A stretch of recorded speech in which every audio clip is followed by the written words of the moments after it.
Thank you very much, and in a special way, thank you very much, Honorable Mwanga, our Finance Minister, for making it clear. Now we all see the reason why there's so much effort to create diversions. Muchirabye lwaki Museveni akubanye okutekawo diversion n'aletawo zi diversion z'ebisiyaga n'aletawo ki kubabba ate kigenda kulekeraawo. Era ndabye ne bannamawulire baffe abamu ndabye Beka nga buuza ebibuuzo alinga akuba okuntrikinga okuteeka mu situation mubuuze kino tulabe kyaddamu. Nga bwe si wabangere kye baagala kuwulira naawe sijja kuwulira kibuwakyo oyagala kuwulira seba. Nze nja kwanukula bigambo byange nga nze ebyammwe temunteeka mu bintu byammwe. Okay? I've said it many times that this law was brought targeting the opposition. Agenda kwogera kimuleke bayogera kino abazungu babamufuna bayogera kino bakaba muswadde siri mudongo. So it is very important for you to know that you cannot trick us using that law because it was brought to trick us. We are smarter than that. You die in your movie, Mr. Museveni. Wagwekumira gumire. Okitegera Temuntekka Mubintu Byamwee. However, I'll respond to you quoting my own self because you asked what exactly was taken out of context. Yes, I said that we grow and we transform. And as a leader, I am not calling for the killing or institutionalized targeting of some people as a leader.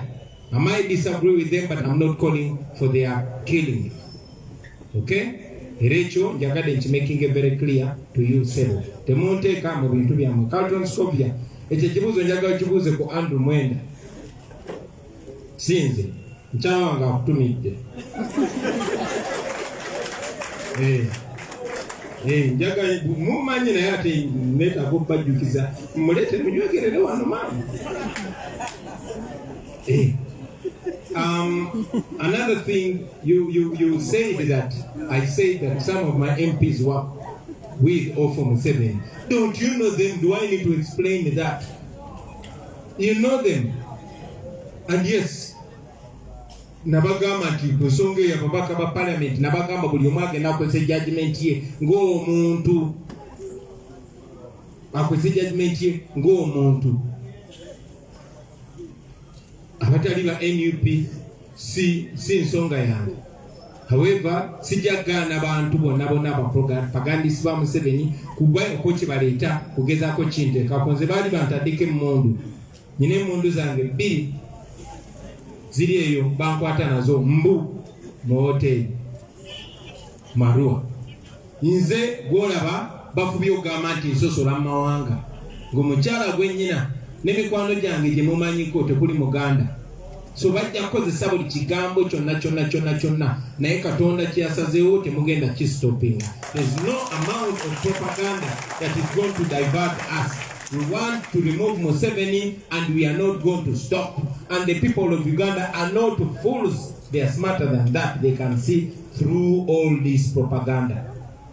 I also want to remind you that Rwabogo, Museveni's son-in-law, was speaking. This moment I saw him saying, oh, now that law was not moved by government, it was the MPs. Kubanga chibocheza.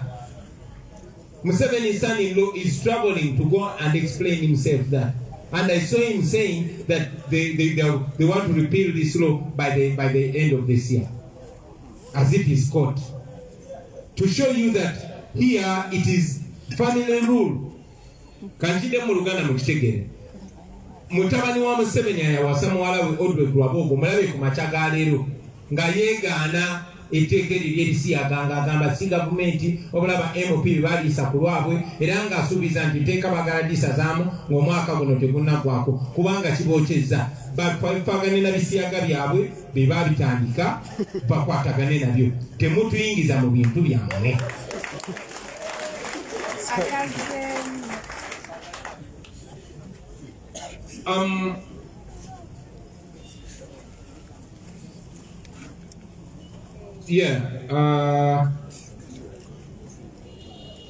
About warning our MPs, you asked that, you reminded me that some took the 40 million and never took it back. What are we going to do to them? We are not going to arrest them. We don't have that power.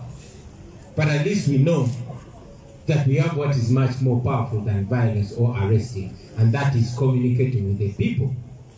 And that is all we have. That is what holds us together, accountability to the people. And we shall, those who decide to feast on people's money illegitimately, even when they are being paid handsomely, we shall expose them.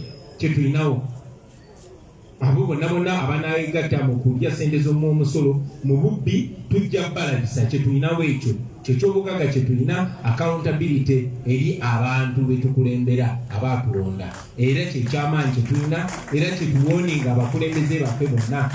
Honorable Mwanga Kifumbi yakyogeddeko bulungi, tetugenda bugenzi kikola, twatandise dda nga tubasaba mwenna first of all mugule amaaso manye nti zino ssente zammwe.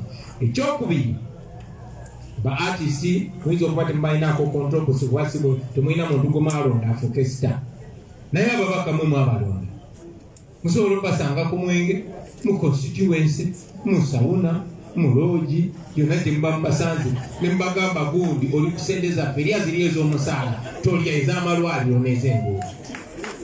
Ekyo musobola okyogera bulungi nnyo basebo ne banyabo. Finally,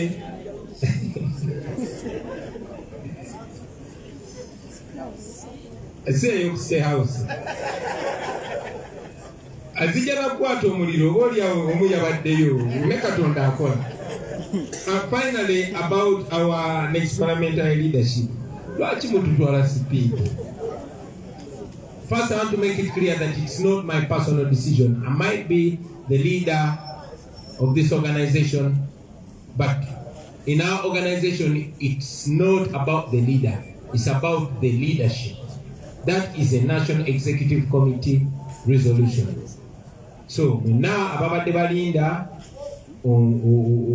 kyekisalibwawo ku bukulembeze bwaffe bwa paliamenti, temufaayo mujja kulaba akaka akeeru nga kayise bwe kati nga bwe kibeera erunga, awo mulyoke mumanyi.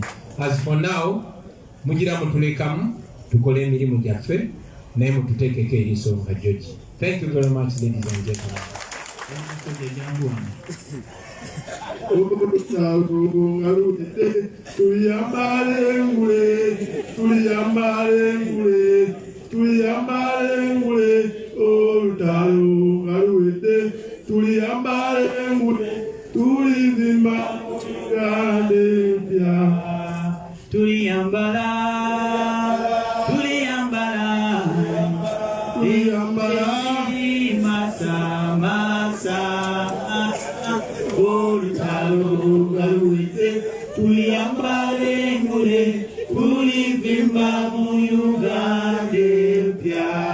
People power, our power, people power. NUP, everywhere.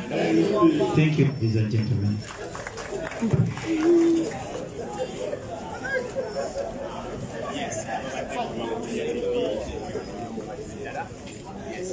Mr. President amaliriza byonna byonna bibagambye, abagambye Muzaffaru temumuteeka mu bintu bye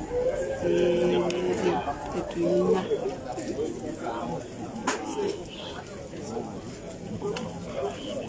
Ali ku TEMUTUYINGIZA Media Uganda, Temukyala TV, obadde ne Suzi wa Kyagulanyi ku kamera.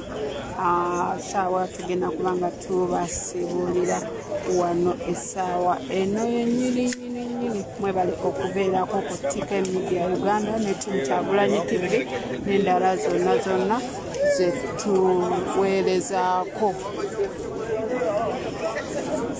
Tulina TVs nyingi ze tuweerezaako mu ddoboozi lyange weziri nnyo tulina kubanga zonna sizimenya wano naye nga tuziweerezaako. Wena ali ku TEMUTUYINGIZA Media Uganda, Temukyala TV, ngenda kubanga nkusibuulira wano ebigambo bya President saagala byongeramu, ngenda kubanga nkusibuulira wano nti bye bye, see you sweetie.